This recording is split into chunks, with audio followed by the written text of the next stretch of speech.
Well, welcome along to the Racing Postcast, brought to you by the Racing Post, sponsored by Unibet. Sam Hart in the hosting chair once again to preview the action on ITV this week. And I've got a fine looking panel as always on the Postcast this week. I've got David Jennings over in Ireland, Matt Gardner who's sat at home, and Ed Nicholson joining us once again from Unibet. Now, it's probably worth mentioning, Ed, and starting with you, is that last week, despite losing Warwick, we had a full house from you on the Postcast. You had all four winners at Newbury. The nap landed. Hopefully we can do the same again. Will lightning strike again? Probably not.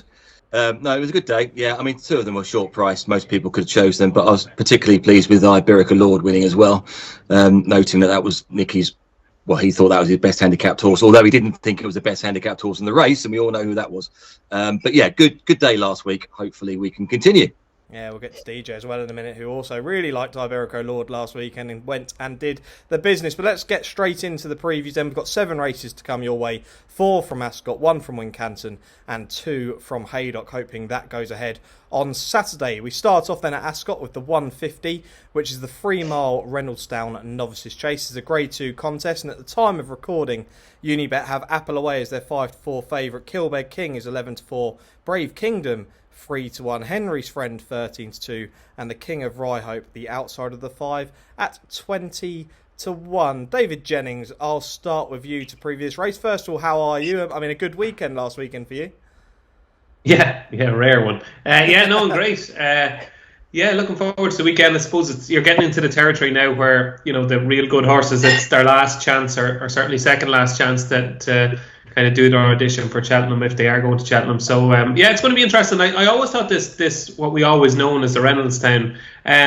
You're probably going back to O'Phelan's Boy in 2014 for the last proper top-notch kind of edition of it. O'Phelan's Boy went on to win the Brown Advisory, as it is now, beat many clouds.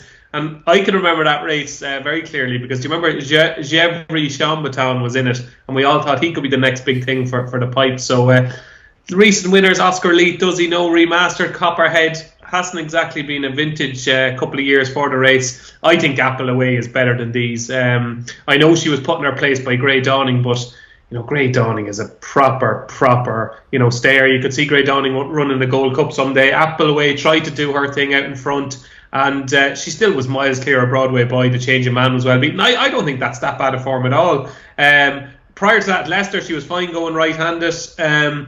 I think if she gets into a rhythm early here, I think she's just a little cut above these. I know Kilbeg King has ran really well in the feet in the last couple of occasions. I know Maddie Playle thinks Brave Kingdom could win a Welsh National next season, and Henry's Friend is going for 3 in a row. But to me, Apple Away is probably the one proper Grade 1 mare in the race, and I think she'll get the job done. I'll be disappointed if Apple Away is beaten. So a boring start for me, Sam. The favourites in the first race we're going to preview.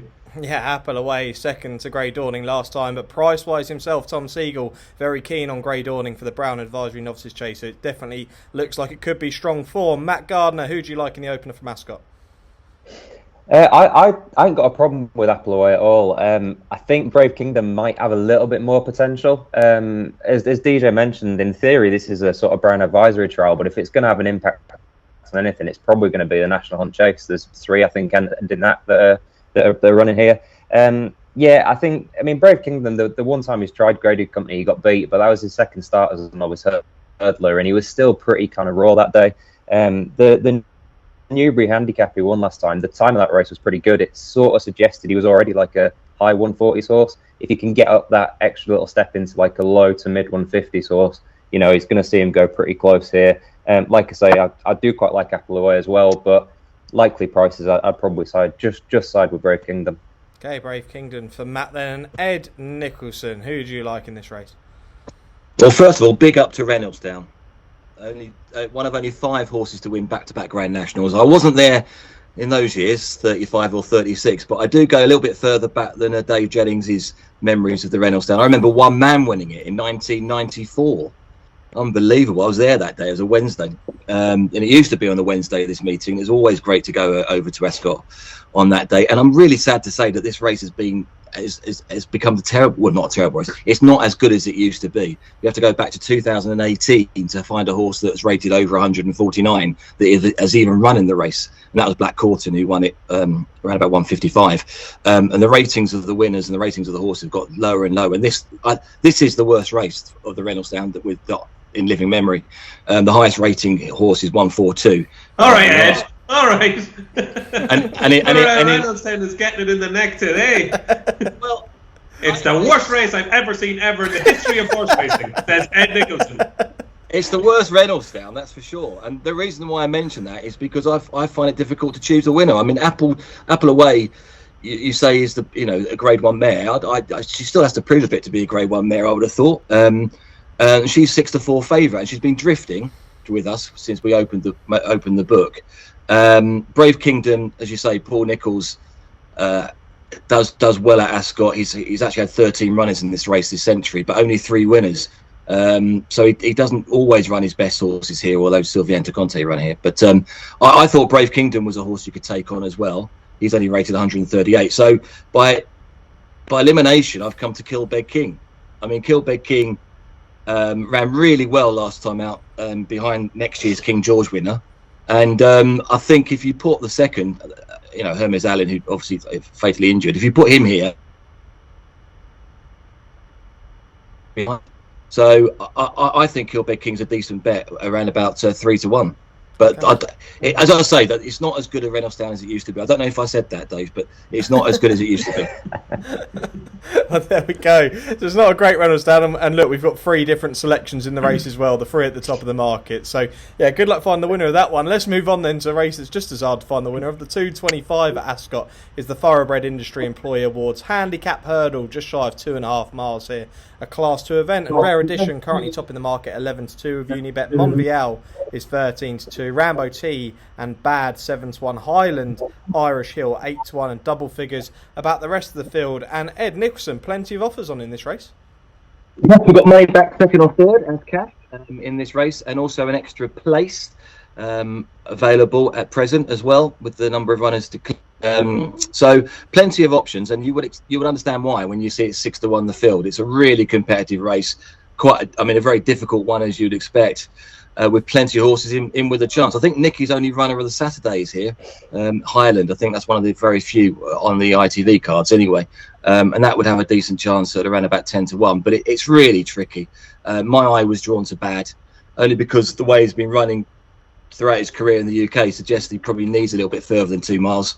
I watched a video of his last run at Ascot previous to coming on here, and he ran like a horse that needs 2.5. Outpaced, ran on, had been leading, and actually finished higher than most that had gone with the early pace. I think that's a really well-run race. Looking at the sectionals and talking to a few timing experts, I know they thought that Bad ran a particularly good race, given where the most of the runners in the top 4 or 5 came from. So I'll give Bad one more chance. He seems to be a horse that everyone tips up for every handicap he ever runs in, ever since the Fred Winter. But he runs well. He may be one of these horses that just hasn't got a trip and keeps coming second, third, fourth. Could well be the case. But rating of 122, he was all the rage for the Fred Winter off 126, I think, last year. So he's still potentially well handicapped, and interestingly wear cheeks pieces for the first time. I think that might bring a bit of improvement from him as well. He's had wind surgery since his last run as well, but again he's 6, 7, 8-1. It's a difficult race, it really is. So it'll just be a sporting selection, but Bad hopefully to finally get his head in front. Sporting selection, Bad. Fred Nicholson, put up by the anti-postman here at the Racing Post, Robbie Wilders, at bigger prices early in the week. Matt, I'll come for your selection, the 225. Yeah, it's a tough race. It's competitive, but I thought, for numbers more than anything else, I thought it was really hard to make a sort of solid case for anything, to be honest. The one that I think's got most mileage in his mark is Irish Hill. He won this off a £3 high mark last year, and he was banging form at the time. That was him completing the hat trick. And when he did that, you sort of thought he might kick on to make an impact in kind of better graded races. And he never really did it, but he's looked back in better form the last twice. They stuck some blinkers on. Probably went a bit hard at Kempton last time, but that sort of suggested he was coming back to his best. I think he's got some scope from that mark. So if he is back to the sort of form he was in this time last year, then I think he'll go well. Okay, Irish Hill around 8-1 with Unibet currently in. David Jennings, a horse that you liked earlier in the week, has been well supported. Yeah, I put up Monveal as my charity betting up in the ante earlier on this week at 12-1. He's been well backed. I can certainly see it. I think ground, track and trip are ideal. Now, he's obviously had a bit of a disappointing season to date, but you go back to that run at Newton Abbott over fences on his Chase and debut, it doesn't look that bad at all now. Like, he actually didn't jump that well, and I'd say if Paul O'Brien could have another go, he would. JPR1 got first run on him, and he just didn't jump the last two particularly well, but he got within 2 lengths of JPR1. And JPR1 was only giving him £2, so that looks a strong run given what JPR1 has gone on to do over fences. Then it was just a complete tale of woe at Ascot next time. It was desperate altogether. But now the problem there is, I think he had an irregular heartbeat afterwards, and he lost a shoe. So they've given him plenty of time to recover. That was the 24th of November, and I'd say they're trying to keep his novice status for next season. But he does go well fresh. He's won on the back of a 250 one-day absence. And I just think maybe Harry Durham said to himself, let's have a go at one nice handicap hurdle. We know he likes Ascot. 2 mile 3 is perfect trip-wise for him. And, he's no problem on the ground. Like, he won on heavy ground at Sandown in 2022. Like, if you go on heavy ground at Sandown, you'll cope with conditions here. He should be fine. And the one thing I will say about Monveal, I think a race like this in a big field will suit him. Mark of 120, like, he was 5th in the Betfair Hurdle in 2023 off 130. He's £2 lower now in not as strong a race. I think he's a big player. If he's okay and he's been trained for the race, I think Monveal is a big player. Okay, Monveal on the 225 for David Jennings. There's one here at a big price that I think is worth looking at.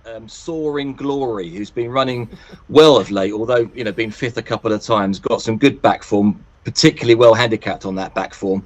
And I thought he ran quite well last time out. Around about 20-1, maybe he's one to consider with the extra place. Okay, yeah, Soaring Glory, yeah, definitely one who will be winning a big handicap hurdle this season. Yeah, big price currently. Let's move on then to the 3 o'clock, which is a handicap chase over 3 miles, a Class 1 event at the time of the recording. Victorino is the 130 favourite with Unibet 3 under through 5, 4-1. Iron Bridge is double entered, but 5-1 for this race. Shamblu 13-2, Revels Hill 7-1. Do Your Job is 9-1. Larry is 11-1 and 16-1. Bar these. Go on then, David Jennings. Who wins this? Oh, I don't like myself for this, but I thought off a mark of 143 back up to 3 miles. I thought Shamblu was probably worth chancing. Look, there's so many horses running on Saturday that are just, so frustrating and enigmas, and he's one of them. Like 3 pulled ups in a row. But then you go back to Ascot just before Christmas, 2 days before Christmas, and I think we saw a kind of a rejuvenated Shamblu that day at Ascot behind Triple Trade. Like, he did stay on and he hit the line hard, and that's something when horses lose their form. It's one thing I always look for. It's fine travelling to a certain point, but you have to finish your race. He finished his race that day, and he's been given lots of time to recover. 56 days. The fact that he's coming back to Ascot, and this is a big pot. This is a 100 grand handicap. There's 56 grand to the winner. I'd say Dan has had a big circle around this race for quite a while, and I think he's the best handicapped horse in the race. Like 3 under 2.5, we know isn't well handicapped, but he can win. He definitely can win 3 under 2.5, because he's rock solid and he could go really well. But I think off mark 143, I think Shamblu is the best handicapped horse in the race. Yeah, Ed, I'm going to come to you next actually, because we had a phone call yesterday and we discussed Shamblu in this race and how much potential this horse had after that unfortunate run in the Charlie Hall a few years back. But this horse certainly could be well handicapped off this mark. Yeah, 2021 when he fell at the last 20 lengths clear in the Charlie Hall. I mean, who would have thought he'd be running here off this handicap mark of 143 back then? But it hasn't gone right for Shamblu, as Dave has alluded to. But that last run, following 3 pulled up, was a significant improvement over a distance which would have been too short for him. He's only been put up £1. I've got the feeling he's a good ground horse rather than a soft ground winter horse. I think that'll make a difference. That was with cheek pieces last time, and that was the first time he wore cheek pieces. So that might have been why he improved. You never know. The cheek pieces are left on today. I agree with DJ. I think he's the best handicapped horse in the race. He's got back form, obviously, because of that. And I've just got a feeling the better ground will suit. If the rain came down, I would be less confident. I do think he's a good soft ground horse. And there was a race I was looking at in the future. We sponsor a card at at Kempton on the 16th of March, and there's a big handicap there that I thought he might go for, but I know the stable. Nice plug, Ed. Nice plug. Very beautifully weaved in there. Yeah, and not my first radio. And it's I thought, but he's got another horse for that, Skelton. So maybe they'll look at that. But yeah, Chamblou was the one for me. I don't think Iron Bridge will run. I think it's his second preference as long as Haydock goes ahead. I don't think 3 miles around Ascot on good to soft ground will suit him. Will suit him as much as 3.5 in heavy ground at Haydock. And the only one to talk about that we haven't spoken about for me is Victorino, who I thought ran a good race last time. I know he finished 7th, but it was on ground that was a bit too slow for him. He was wide all the way, which is the second time he's gone wide of the pack. Maybe it's a thing for him. Although reading the comments from Venetia Williams, it wasn't the plan when he won at Ascot. But that was a drop-in grade. And I remember listening to I should know who it was either Ruby or AP saying he doesn't like horses that drop in distance going back to Cheltenham because they just go a little bit quicker. And sometimes these horses that go back from 3 to 2.5 or 2.5 to 2, they just don't have the pace to lie up. And although everyone thinks Cheltenham's a staying course, it's actually a course where you need to go high up in the order. It's very difficult to come from way back.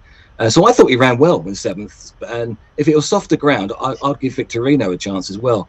My selection would be Chamblou based upon I think the ground's going to be good to soft rather than good to soft to soft. Okay, 2 votes for Chamblou, but if it got soft, Ed Nicholson will be having a little savour on Victorino by the sound of things. I know one man who does like Victorino, and that'll be Matt. Yeah, I'm going to swerve being tempted in by Chamblou, but I just think Victorino is like dead solid here. I take the point about the ground, but I just think he's too well handicapped to ignore still. Like, he's only 6. He's had a lot of racing. He ran in France a lot, but he's only had 4 goes for Venetia Williams. Really progressive in the first 3 of them. Twice he won over this course and distance. Cheltenham, I mean, occasionally you do get a better ground around the outside, but that day just wasn't one of them. He lost so much ground going as wide as he did. The trip was wrong as well. You know, the way he won the time before that, if you'd have said he's going up £4 for that, you'd bite the handicapper's hand off. You know, you really would. So, ground might not be 100% ideal, but I just think he's really solid in this. Okay. Can I ask you a question, Matt? How much would Venetia's form worry you? Some of our horses, like did you see Pink Legend the other day at Exeter? The horse literally couldn't move for some reason. It was now she can do that, and she is a bit moody, but I think one of her last 21 have won, and even the other day, Hill of Tara Plumpton the other day was sent off 4 to 6 or 8 to 11, and Hill of Tara was well beaten when falling at the last, and then we'll talk about that when Long Press in the next race. I'm worried now, I have to say. She's been she's been in fine form all season, hasn't she? She's been a trainer who the whole of the jump season, National Hunt season, she has been in fine form, but she has hit a bit of a flat spot. DJ's right there, Matt. Yeah, I think in years gone by, she's been a bit streaky, hasn't she? And for me, I've always found it a little bit hard to get a handle on her runners. They sort of sometimes can hit form almost out of nowhere, and then they're just red hot. I didn't think she had a great January. I think she only had 4 winners in January as well. She was brilliant November, December, magic. I think she had 18 or 17 winners in those 2 months, and she was well level stakes profit. But January, I think between January and February, so you're talking the guts of 6 to 7 weeks now, she's only had 5 winners, which is that worries me, because I think she's a brilliant trainer, but that worries me a little bit. Oh, we'll wait and see. I mean, we're going to move on to a race now, the 3:36, where we're going to discuss one of her biggest runners in her stable, the biggest runner in her stable, the Ascot Chase, the Grade 1 chase there at Ascot 3:36, the 2 mile 5 race, and Long Presse is the current 8 to 11 favourite with Unibet, 2 to 1 about Pick Door here, Hoist and Yours 5 to 1, and Sail Away is the outside the 4 at 40 to 1. So I'd actually like to start with DJ on this one here, because there's an element of me that thinks that you're going to be taking on Long Presse. Oh, bless me, Father, for I have sinned. It's probably 20 years since my last confession. I think at 6 to 1, you've just got the chance of high senior here. Look, this will obviously cue abuse, and fair enough, but just, I suppose when you delve into it a little bit, okay, I hope Long Presse wins. I really do, because I think Long Presse to me is a player in the Gold Cup, and I think he's hugely talented, and a bit like a high senior, this is a complete contradiction, but we must remember that Long Presse is going the wrong way around as well, and you can remember what he did in the King George when he would have been a good second to Braveman's game, but he kept jumping out to his left. So he's going the wrong way for starters. Venetia's stable form is a worry, like, do you know what I mean? Like, it is a worry. Like, 5 winners since Christmas, or 5 winners since the 1st of January, and Long Press has been one of those. Look, he's a brilliant horse. I hope he wins. But at 4-6 or 8-11 with Unibet, I think in this type of race you've got to take him on. Then you've got Pictori, who is the solid one. You know what you're going to get from Pictori. He's rated 162. He's going to run somewhere in the region of that. And if either Long Press or a High Senior, not a concert pitch, or not 100%, he's going to be the one that's going to pick up the pieces. But then you come to a High Senior who, like Long Press, is probably going the wrong way around. But there's just a part of me that thinks that, looking at the race, the Cotswold Chase, 2 things. First of all, he still retains his enthusiasm for the game, and that was the one thing that worried me. I thought he threw the toys out of the pram in the Coral Gold Cup, or Old Hennessy. I kind of thought he was gone at the game. I said, I will never even mention that horse again. Never mind back him or tip him. He was gone because he had ran so poorly at Weatherby the time before. But he travelled with such exuberance and such, really was looking for the next fence, and he enjoyed himself, I thought, at Cheltenham. And I see what they're doing here with him. They're saying to themselves, okay, the Ryanair is still on the new course at Cheltenham, which is a track he obviously likes, because I thought he was loving it in the Gold Cup last year. We can't win a Gold Cup. We can't beat Galloping the Shams, Fast or Slow, and Shishkin. We can't do it. He's not good enough to beat those horses. But hold on a second, he could actually be good enough to win a Ryanair. So let's chance him here, see how he gets on, and then that will tell us where we stand. Like, you have to remember, he was going beautifully in the Gold Cup last year and really enjoying himself. Then he traded really short and running against Shishkin in the Aintree Bowl last season, when he was miles clear of Aplutar and Conflated and all good horses. He is a good horse. He just has completely lost his way. And, you're looking through his form and you say, how much of a disadvantage is it to him going the wrong way around? And you go through, the last time he ran on a right-handed track was in the King George, where obviously he didn't run well at Kempton, behind who won it that year? Was it Braveman's Game won the King George that year? But the time before, he was second to Braveman's Game in the Cotto Star Kempton as well. And while he did didn't enjoy going right-handed, like, he still was a solid enough second to Braveman's Game. He's probably worth another chance. It's mainly due to the opposition, and I've rambled on for too long, but I think Ahoy Senior at 6-1 in what is basically a 3-horse race, I think he's worth chancing. Sorry.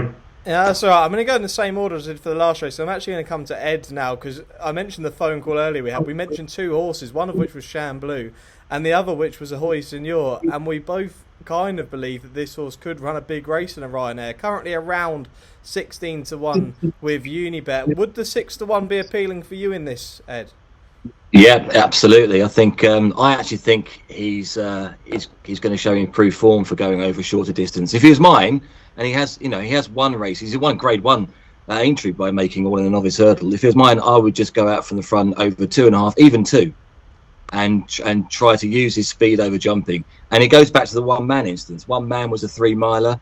He went to Cheltenham Festival 3 times. He's favourite 3 times, one for the Sun Lions, 2 for Gold Cups. And then they reverted back to 2 miles and won the Champion Chase. That was only the first time he'd run over 2 miles for 6 years since he made his Novice Hurdle debut. And because they too agreed, I mean, you probably guys won't remember One Man, but he won 2 King Georges, 1 at Sandown, and he just couldn't get up the hill. He just couldn't stay. So there was no point in running in the Gold Cups. They went back to the Champion Chase. And it's the same with this horse. This horse, don't think he'll win a Gold Cup. I don't think he'll.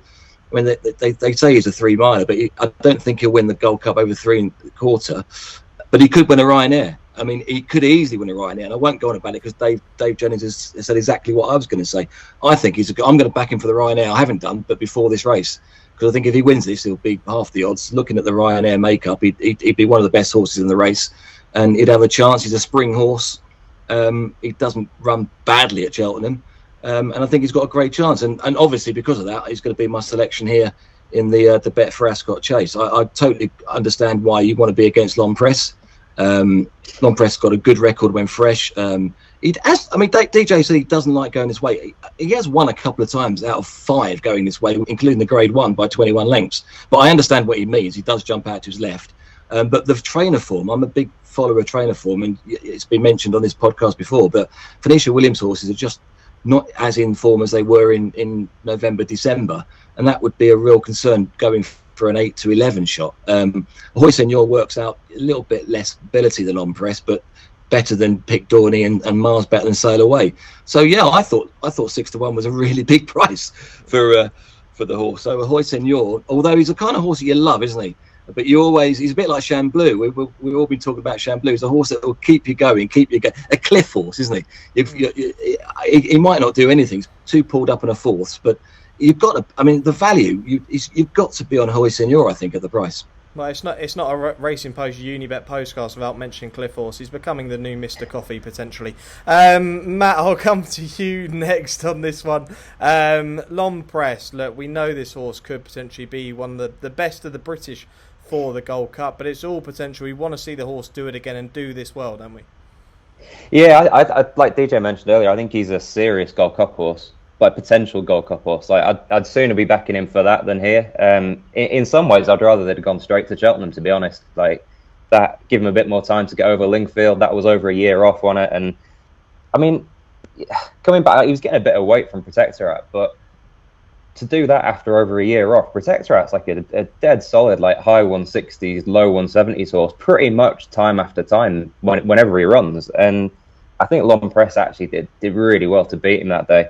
So he's sort of like 9s, I think, for a Gold Cup. Like I'd much sooner back in there.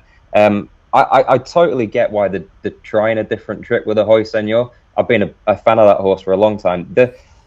The main problem I've got with it is that, you know, dropping back in trip, he's going to be going a slightly, you know, a little bit quicker. Like he's the sort of horse that left to his own devices, he'd fall over in his own feet in an empty field. You know what I mean? Like I get that sort of vibe from him, and that's my issue with him, is his jumping, coming back down in trip. I'm not in a rush to back L'Homme Presse at odds on, but I can see why you want to get after him. But like I said, I'd fancy him for the Gold Cup more than this weekend. Okay, I think the makeup of the race will be Hoy Senor will lead, won't he? I mean, you're getting an easy lead, won't he? Or have I mislooked at the race? No, I don't think he will. I think they'll be wise to that.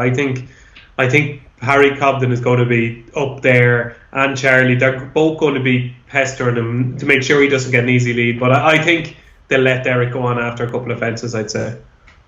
Hoy Senor then, potentially one for the Ryanair, 16 to 1 currently with Unibet, 6 to 1, around 5-6 to 1 for Saturday for the Ascot Chase. Worth taking a look at. So that's Ascot covered, plenty of opinions there. We've got Wincanton Haydock coming right up.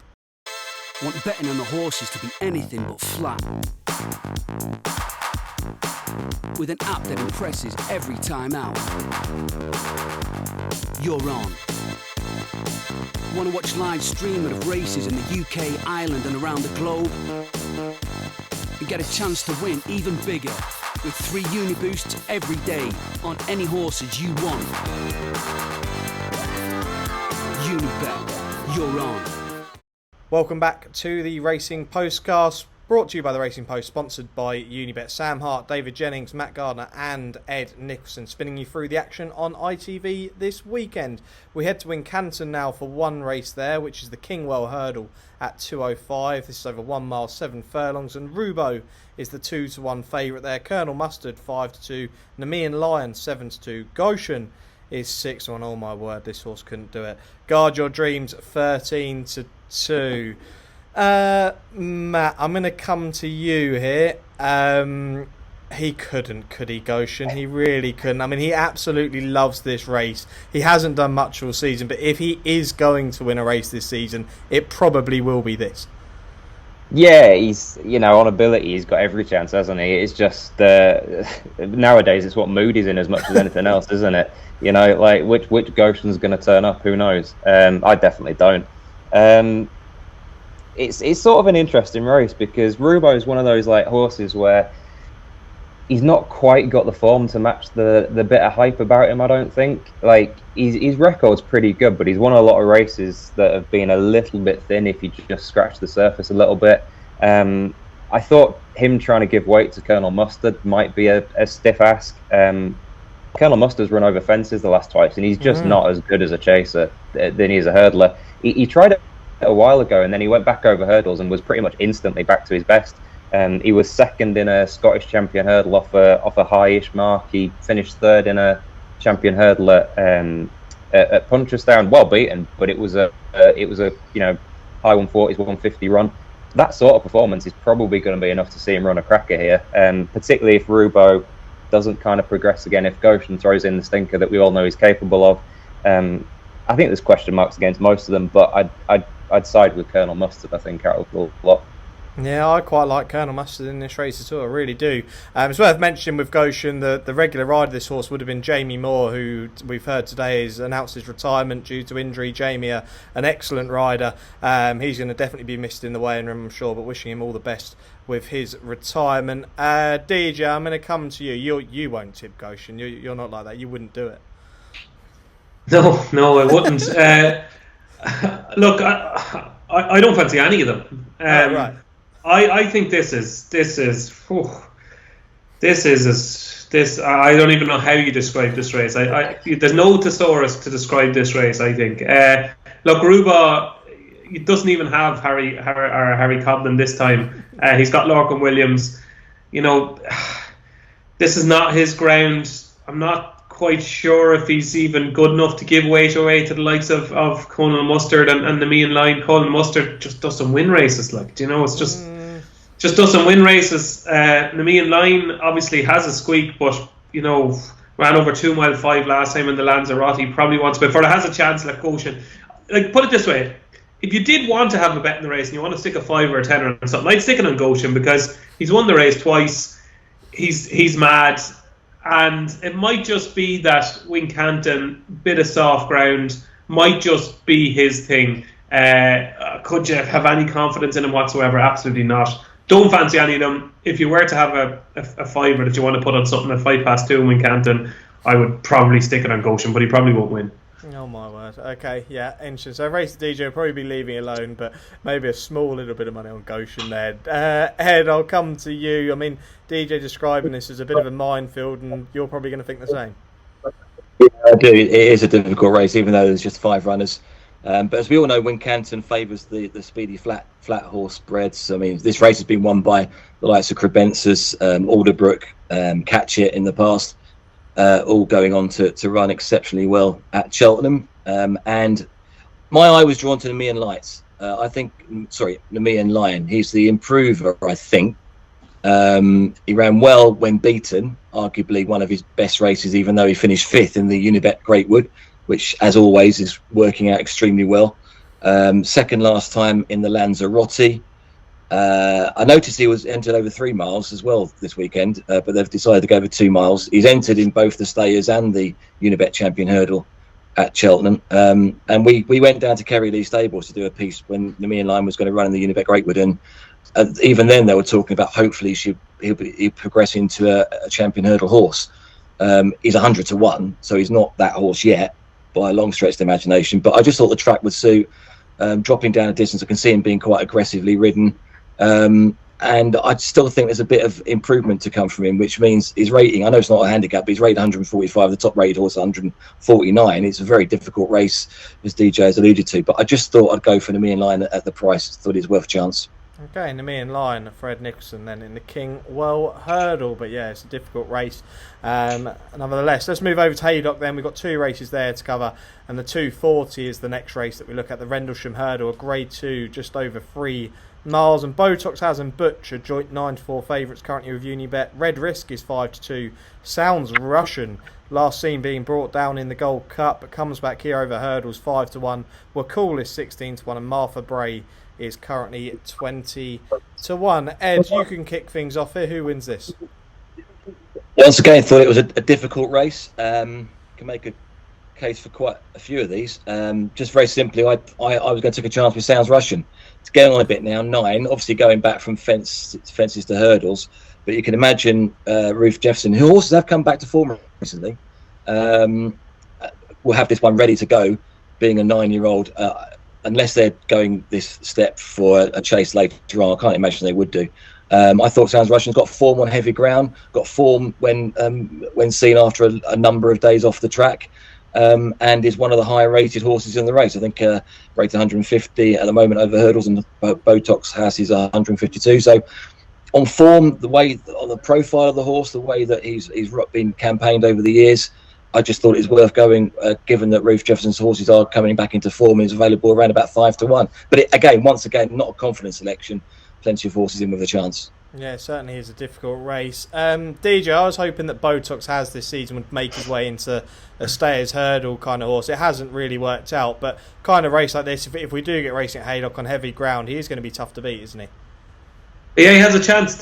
I fancy the other one that he beat at Wetherby earlier on in the season. I fancy Red Risk. He's one of my strongest fancies of the day.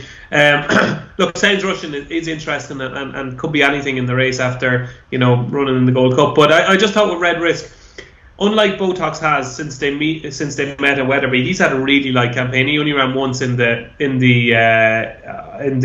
long walk at Ascot before Christmas, and Botox has, I thought, probably has had a few hard races since then. Red Risk, I think, was maybe a couple of lengths behind him that day, but I thought he was kept very wide that day by Bryony Frost and didn't jump as well as he can. I thought the time before at Wetherby in the what was the old West Yorkshire Hurdle, I thought Red Risk kind of came to win his race, and then Botox Has kind of outstayed him just before the line. I think this has probably been in Paul Nicholls' head for quite a while, this race. He's £2 better off with Botox Has for that defeat, and the fact that he comes here fresher, I think, is a big bonus for Red Risk. I think the conditions should be perfect for him. I think he liked the track, and I just like that fresh angle. I like the fact that we haven't seen too much of him. So yeah, Red Risk for me in the 240, but I can certainly see where you're coming from with Botox Has. Okay, Red Risk and Bryony Frost around 5-2 with Unibet for the Rendlesham Hurdle. And Matt Gardner, who are you going to be with in the 240?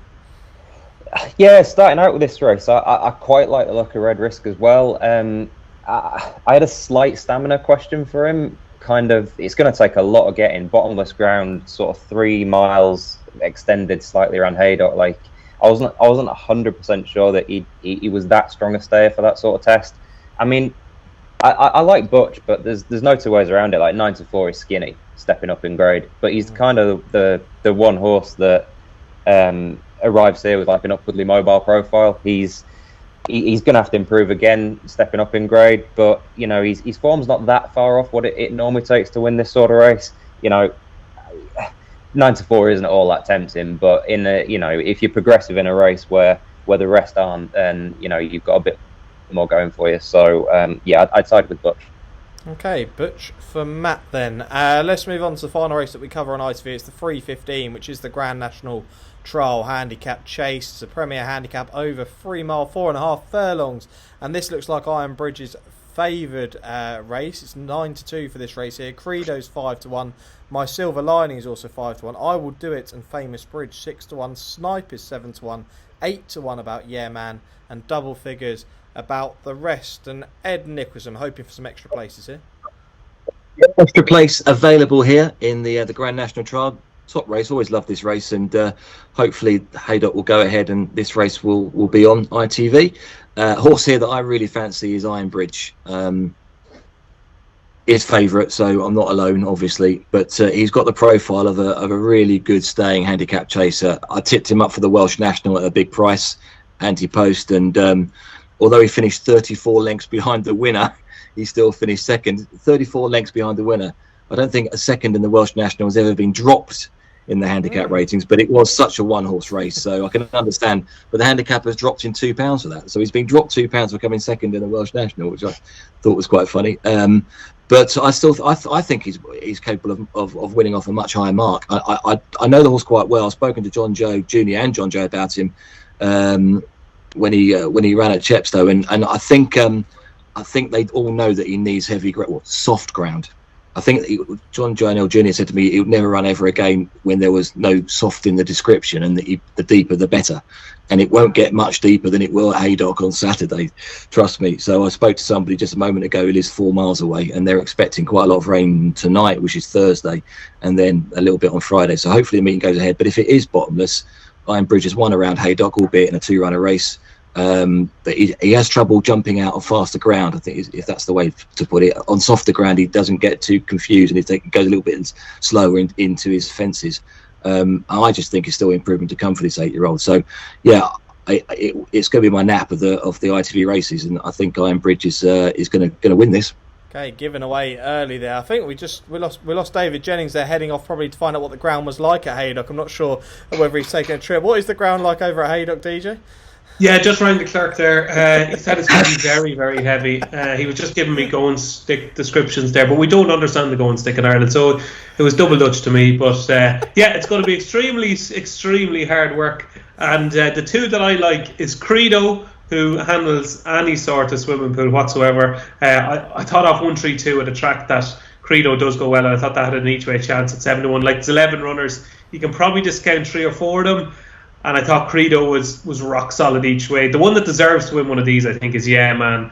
Yeah Man has cheek piece on for the first time for Gavin Cromwell. Just was obviously just beaten last time at Ascot. Looked like it was going to get there. The time before that Ascot looked like it might win again against Victorino. And I would say he's still unexposed as a stayer. Around about 8-1. I think if you back both Yeah Man and Credo each way, but the sounds of things, Iron Bridge is going to be winning, according to Ed, who's made a great case for him. But I think if you back Yeah Man or Credo each way, I think the worst you're going to do is come back level. I think certainly one, if not two of them, will get placed. Yeah, I actually considered Yeah Man as a potential nap this week. It's not my nap, but considered that horse to be a nap for this weekend. And Matt, you can finish us off with a selection in the 3:15. Yeah, I think the case for Iron Bridge with, seeking the ground is really solid. I actually like the owner's other one, Famous Bridge. He's a horse who I really fancied him for that Great Yorkshire Chase at Donny last time, and I think he clouted the third, and that just took him out of it. And the ground was a bit firmer than he'd probably want. Prior to that, he'd won twice at Haydock, November and December on bottomless ground, absolutely relishing it. The Nicky Richards yard was red hot back then. They're not quite as good as they were then, but they're still going pretty well. It's a quick turnaround from Donny, obviously, but if he's all right and back on ground that he seems to love, then I still think he's got quite a bit of mileage in his mark. So yeah, Famous Bridge for me.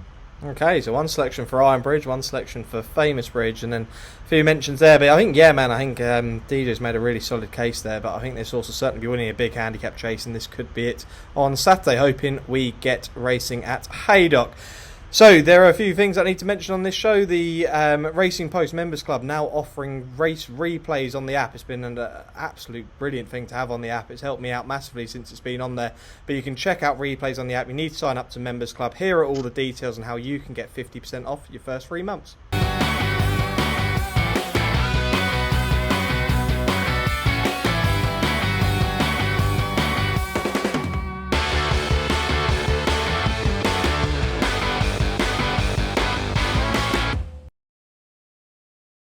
Welcome back to the final part of the Racing Postcast, brought to you by the Racing Post, sponsored by Unibet. You've still got Sam Hart, David Jennings, Matt Gardner and Ed Nicholson spinning you through the weekend action. We move on to the any other selections part of the show. Is there anything away from the ITV cameras that our panel fancy? And we've got DJ on there. He's got to have something from Ireland. DJ, who do you like?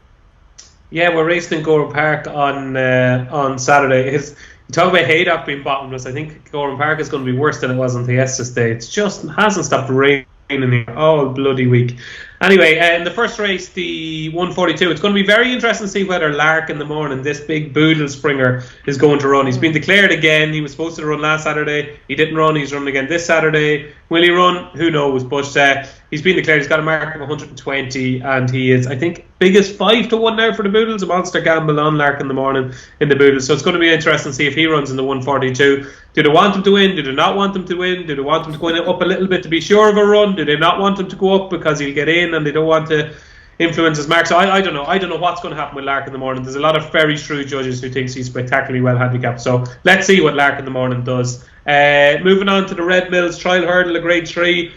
Holy God, grade 3. It's no more a grade 3 than I am. It's really, really poor. What's Up Darling will probably win it, but it's really disappointing, to be honest with you. The Red Mills Hurdle, which has been a great race over the years, some really good horses have won it.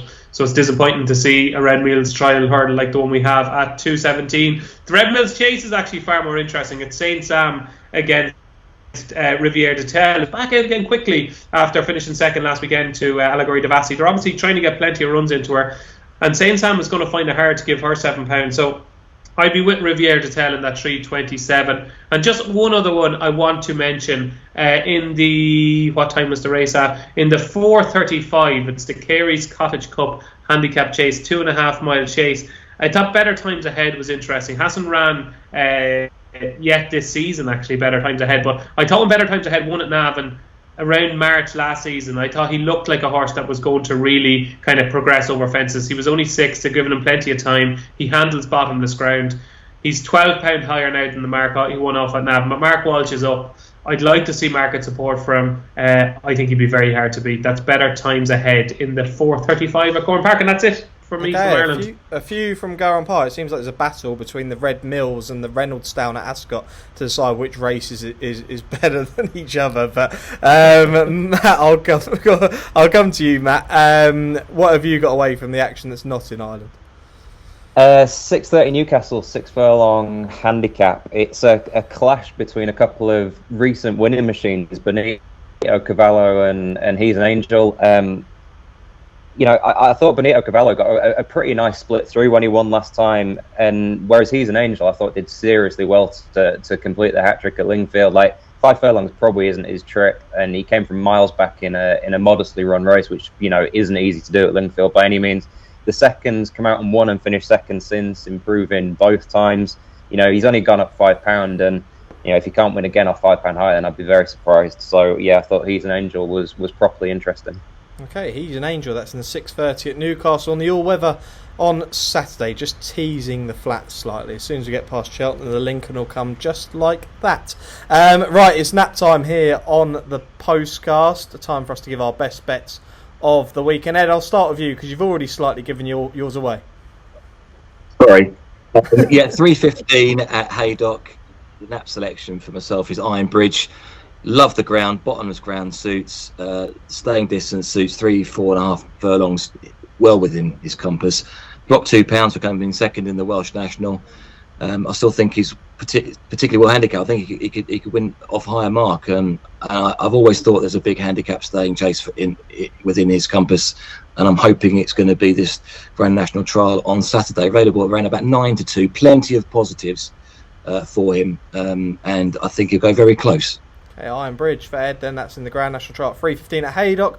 I'm going to go to the 2:05 at Wincanton, the Kingwell Hurdle. As much as DJ said this horse doesn't win, but I do think Colonel Mustard's going to run a massive race. Matt's already mentioned it during the show, but I think Colonel Mustard's going to go very well. Second behind Rubo in that Scottish Champion Hurdle last year, but you've got to remember this horse is running that Punchestown Champion Hurdle. Third behind State Man and Vauban that day, and this horse, like Matt said, has been chasing, but last time this horse did this switch back to hurdles, it was almost like an immediate fix, and we saw this horse put in a big run. I don't think it's a good race, that's been mentioned already, and I think that Colonel Mustard, if winning a grade 2 like this, it's going to be this one here. So yeah, Colonel Mustard for me in the 2:05 at Wincanton. David Jennings, your nap?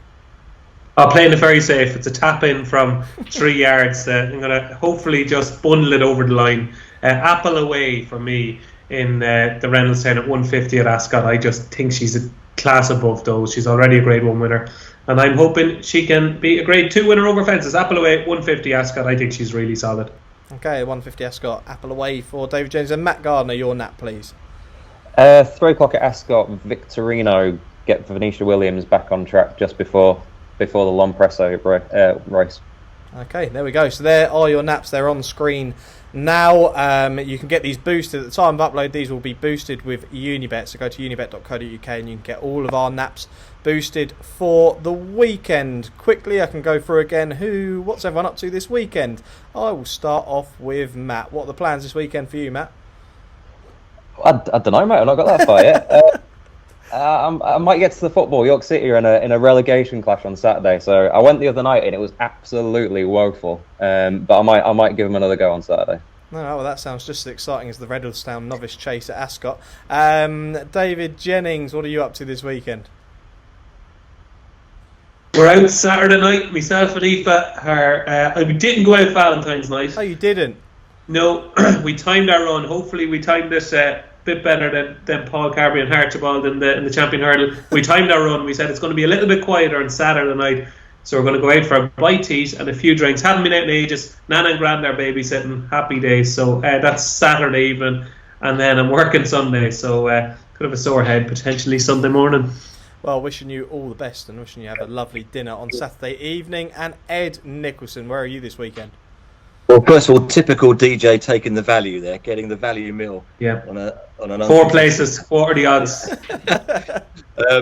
I actually haven't got anything planned at the moment. If any of you want to come for a beer, I'm more than happy. But I might go to Ascot because it's near to where I live. But yeah, nothing planned at the moment. What about yourself, Sam? Oh, do you know what? This weekend, what I'll do, I'm working on Saturday morning, and then I think I'm going to relax. I'm trying to get as much time to relax in ahead of the Cheltenham Festival, because we know, I think all of us know in racing how busy it gets in the weeks leading up to it. So the more time you can get resting, the better. So I'll probably sit down, watch the racing, and chill out with my dad on the sofa this weekend. So that will be my plans. Well, hopefully I will see all of you. I'll see Matt and DJ before the Cheltenham Festival, but really looking forward to that coming up. Ed Nicholson will probably give details next week on a competition that we're going to run for some tickets through Unibet for the Cheltenham Festival, so make sure you do tune in next week. We'll probably be able to share details on that, and we'll be previewing the action next Thursday at 7 p.m. as always. So thanks for watching, and we'll see you soon.